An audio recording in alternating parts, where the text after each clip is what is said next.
அடுத்த ஆண்டு ஜூலை இறுதிக்குள் கடலூரில் கப்பல் போக்குவரத்து தொடங்குவதற்கான ஏற்பாடுகள் மேற்கொள்ளப்படும் என்று ஊரக வளர்ச்சித்துறை அமைச்சர் ஆனந்த் தெரிவித்துள்ளார். கடலூர் மாவட்டம் தேவானம்பட்டினத்தில் பேசிய அவர், கடலூருக்கு மேலும் பல வளர்ச்சி திட்டங்கள் விரைவில் கொண்டுவரப்படும் என்றும் கூறினார். இந்த கடலூர் மாவட்டம் மிக சிறப்பான மாவட்டமாக தமிழ்நாட்டிலே ஒரு மிக சிறப்பான மாவட்டம் எது என்று சொன்னால் அது கடலூர் மாவட்டம் என்று நான் அடிக்கடிக்கு சொல்லிக்கொள்வேன். எங்களுடைய கட்சியில் நான் சொல்லுவேன், எனக்கு இந்த பொறுப்பு அமைச்சராக கொடுத்திருக்கிற இந்த கடலூர் மாவட்டம் மிக சிறப்பாக இனி வரும் காலங்களில் இந்த மாவட்டத்துக்கு தேவையான அனைத்து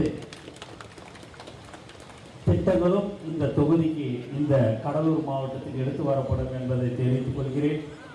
அடுத்த வருடம் ஜூலை மாதத்துக்குள்ளார கப்பல் போக்குவரத்து கண்டிப்பாக மாண்பு முதலமைச்சரோட அனுமதி பெற்று அதற்குண்டான ஏற்பாடுகள் செய்யப்படும் என்பதையும் தெரிவித்துக் கொள்கிறேன். கடலூர் எனக்கு ரொம்ப பிடிச்சமான ஒரு ஊர்.